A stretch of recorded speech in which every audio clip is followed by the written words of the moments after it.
everybody, welcome back to the channel and welcome to base coat and artwork sizing. I left you off in yesterday's episode and we'd got the panels ready for paint, so we've got all them sorted out. I'm going to give you a little pan round now, show you the studio setup, how I've got everything laid out, and then we can move on to firing the projector up.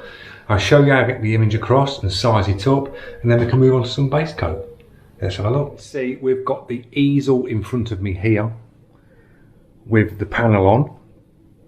And I'm using magnets for everything, guys. If you've got an easel, buy yourself a pack of magnets and a pack of cheap washers and just place a washer to all the back of your stencils.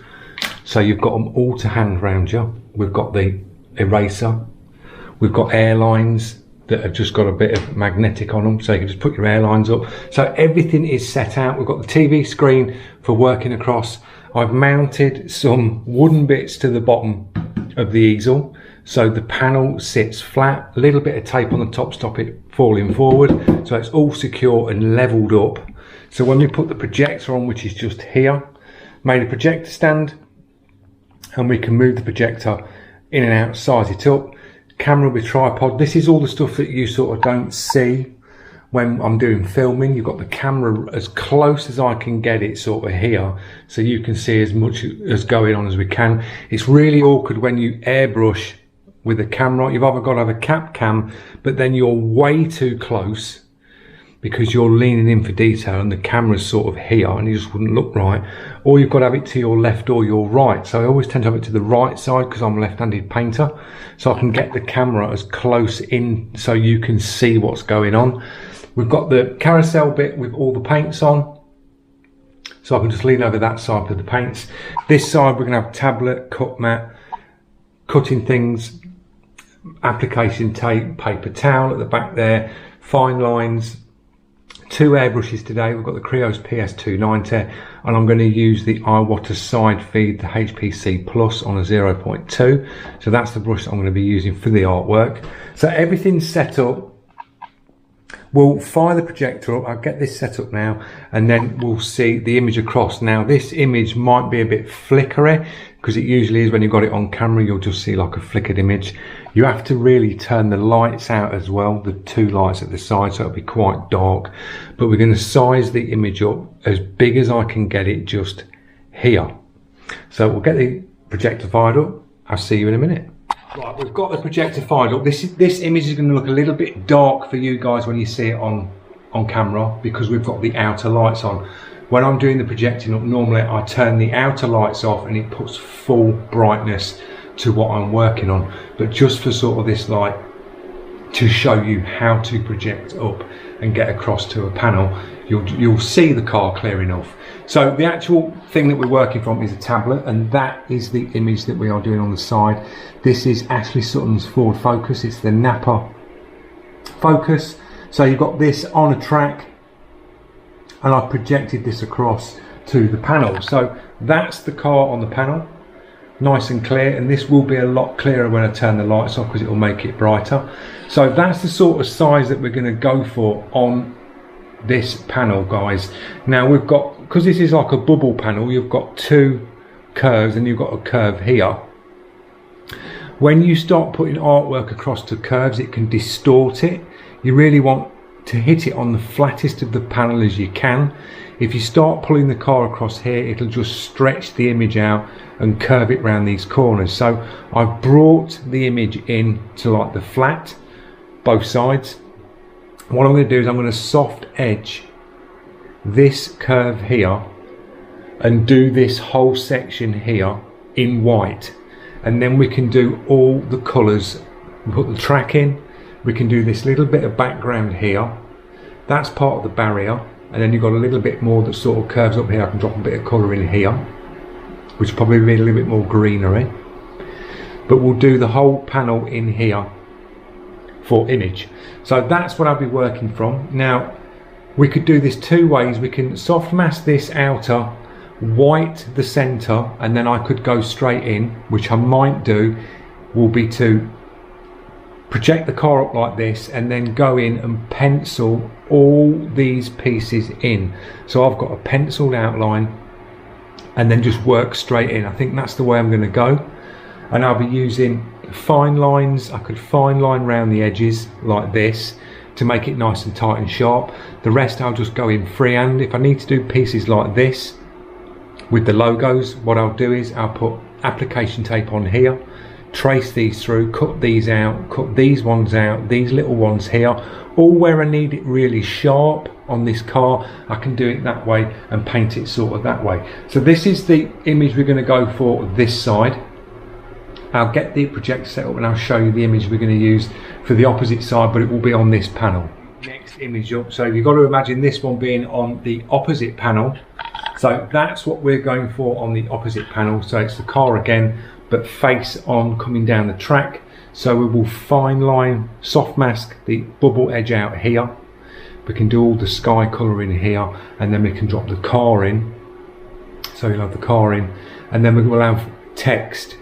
It'll be Ashley Sutton along here, and then we'll have like some of his best track record sort of times dropped in. But I've just got to ask the customer what sort of text he wants to go in on the panel. But that's what we'll be looking at for the other panel. So it's the same car, but you've got it face on. So we'll do the same again. We will white the panel. I can then project up, line out all these bits. If there's sharp bits that I need, say here, we can use fine line, or I can go with application tape, drop these in, cut these little logos out and things like this. So all the sharp bits will have to be chopped out, but then the rest I will work in freehand with the airbrush and just paint it. So that's what we've got to do, guys. So I'll turn the projector off. We'll get some base coat mixed up. We'll mask out these sections on the panels, and we'll get these into base coat. See you in a minute.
You've seen in that time lapse we've done some fine lining. Now I've been talking to the customer and I've come up with some ideas. We're going to take some of the logos off the car, and how you've got the logos that come around the top here, we can do a similar sort of thing here.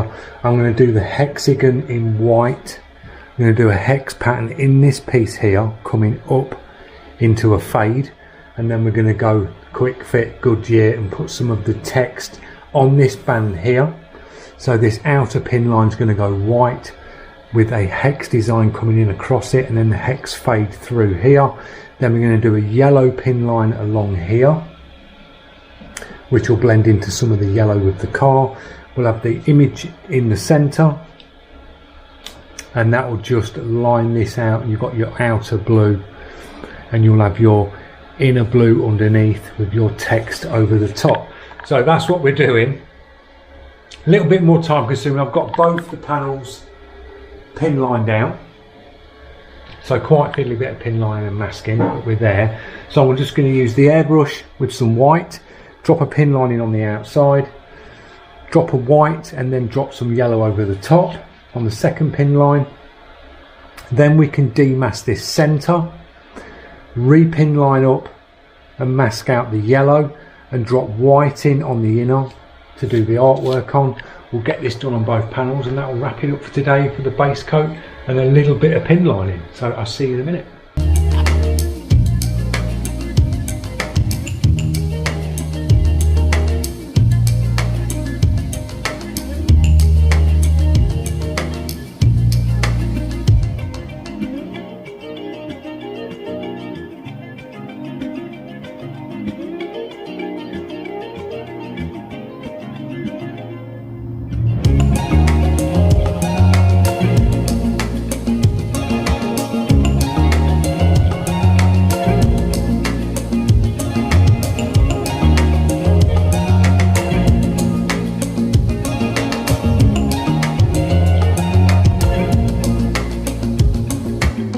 Right, in that time lapse you've seen I've done a bit of masking round this edge and just created like a little pocket.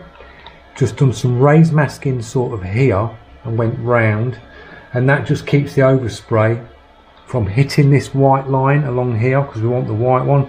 And I've just demasked the centre and I've de-pin lined it up to the yellow.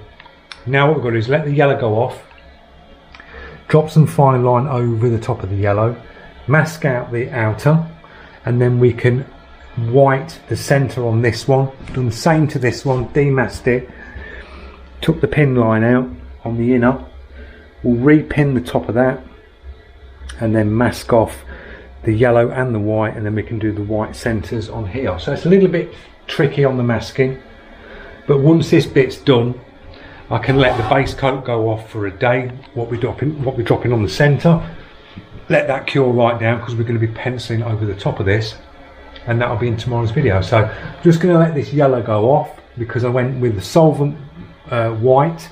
I've not got a solvent yellow, so I went solvent white and then dropped golden high flow acrylics on the yellow on top of the white. That'll cure down and we'll be good to go. So I'll see you in a minute for the next time lapse.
There you go guys, in them time lapses you've seen as we masked off the outer, masked out the yellow pin line, we've dropped the white base coat to the centre, we've got the yellow pin line in, then we've got the blue gap and the white pin line.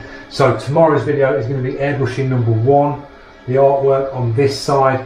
We've got the hex pattern which is on the bonnet of the actual car. We're going to do a hex pattern in white off this pin line.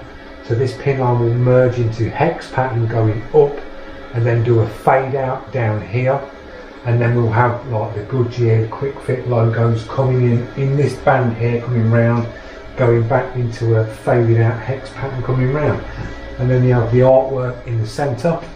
So that's what's coming up guys. So artwork stages part 3 tomorrow. Hope you join me in that one. Hope you've enjoyed today's video on sizing artwork up, dropping some base coat down, and the added extra of doing some pin lining. So thanks for watching. Don't forget, if you're new to the channel, click that subscribe, press that notification, and I'll see you tomorrow guys. Cheers.